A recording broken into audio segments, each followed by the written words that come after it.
بسم اللہ الرحمن الرحیم۔ خواب کے اندر سانپ کا مختلف انداز میں نظر آنا یہ نہایت ہی خطرناک ہو سکتا ہے، کیونکہ خواب کے اندر اگر بار بار سانپ نظر آئیں تو یہ دشمن کی طرف ہی اس کی تعبیر کی جاتی ہے۔ اگر یہ نظر آئیں تو آپ کو چند چیزیں جو ہیں وہ کرنی ہے، 4 چیزیں آپ کو بتا دیتا ہوں، ان پہ آپ نے عمل کرنا ہے تو انشاءاللہ الرحمن یہ جو خواب ہے آپ پر اثر انداز نہیں ہوگا۔ نمبر 1، اگر بار بار خواب کے اندر سانپ نظر آتے ہیں تو آپ نے کثرت سے 2 صورتیں جو ہیں وہ تلاوت کرنی ہیں، ایک سورۃ الفلق ہے اور ایک سورۃ الناس ہے۔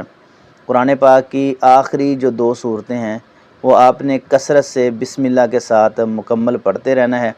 جو سانپ بار بار خواب کے اندر آتا ہے انشاءاللہ ان صورتوں کی برکت کی وجہ سے، قرآن کی برکت کی وجہ سے کوئی ایسا اثر آپ پر نہیں ہوگا جو آپ کو نقصان پہنچائے۔ دوسرا جو آپ نے کام کرنا ہے، کثرت سے آپ نے ایک دعا یہ پڑھنی ہے، حسبنا اللہ و نعم الوکیل، حسبنا اللہ و نعم الوکیل، نعم المولا و نعم النصیر۔ یہ الفاظ بھی آپ پڑھ سکتے ہیں کیونکہ یہ بڑے ہی پیارے خوبصورت الفاظ ہیں۔ حسبنا اللہ، اللہ رب العزت ہمیں جو ہیں وہ کافی ہو گئے ہیں اور کافی ہو جائیں گے، و نعم الوکیل، اور اللہ رب العزت ہی ہمارے بہترین جو کارساز ہیں، ہمیں دیکھنے والے ہیں، ہماری ایک ایک ادا کو حرکت کو پہچاننے والے ہیں۔ نعم المولا و نعم النصیر، اللہ رب العزت ہی ہمارے دوست ہیں اور ہمیں اچھی طرح جانتے ہیں اور ہمارے بہترین جو ہیں وہ مددگار ہیں۔ تو عام مفہوماً اس کا یہ ترجمہ میں نے آپ کے سامنے پیش کیا ہے، تو ان الفاظ کو آپ نے کثرت سے پڑھنا ہے، حسبنا اللہ و نعم الوکیل، نعم المولا و نعم النصیر۔ تیسرے نمبر پہ آپ نے جو کام کرنا ہے نا وہ نہایت اہم ہے، وہ تو اپنی زندگی کے اندر آپ ایک فریضہ سمجھ لیں کہ ایسا جو عمل ہے وہ ہمیشہ آپ نے کرتے رہنا ہے۔ صبح شام یہ 2 جو ٹائم ہیں آپ نے کبھی بھی ان کو چھوڑنا نہیں ہے، اس عمل کو ترک نہیں کرنا۔ انشاءاللہ الرحمن اس میں بڑی بڑی آپ کے لیے کامیابیاں موجود ہیں۔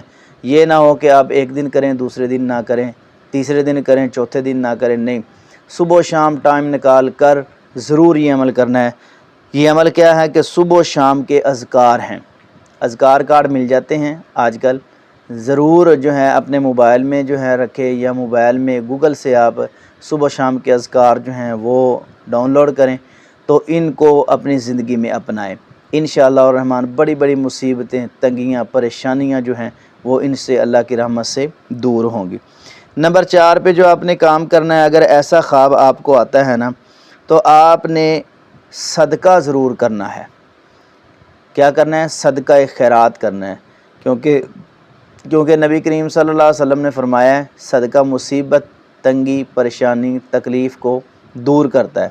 تو جو بندہ ان حالات میں، مشکلات میں، پریشانیوں میں، تکلیف تنگیوں میں صدقہ کرے گا تو انشاءاللہ اللہ اس کی مدد کریں گے اور اس کی رہنمائی کریں گے۔ اگر سانپ بار بار خواب میں آئیں تو یہ 4 کام آپ نے کبھی نہیں چھوڑنے، ان کو ضرور اپنانا ہے تو زندگی میں انشاءاللہ جو یہ اثر ہے خواب کے حوالے سے آپ پر اثر انداز نہیں ہوگا انشاءاللہ۔